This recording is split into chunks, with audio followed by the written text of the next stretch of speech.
Baliktad na yung ikaw na yung kinakausap ng anak mo. Hindi ko maintindihan yung sinasabi mo. Ah, oo.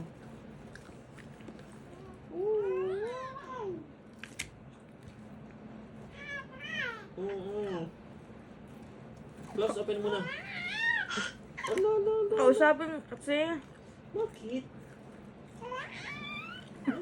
Nagagala ka na naman. Gagala ang baby. Gagala yan. Huh? Gagala ang baby. Gagala yan. Saan pupunta? Saan pupunta?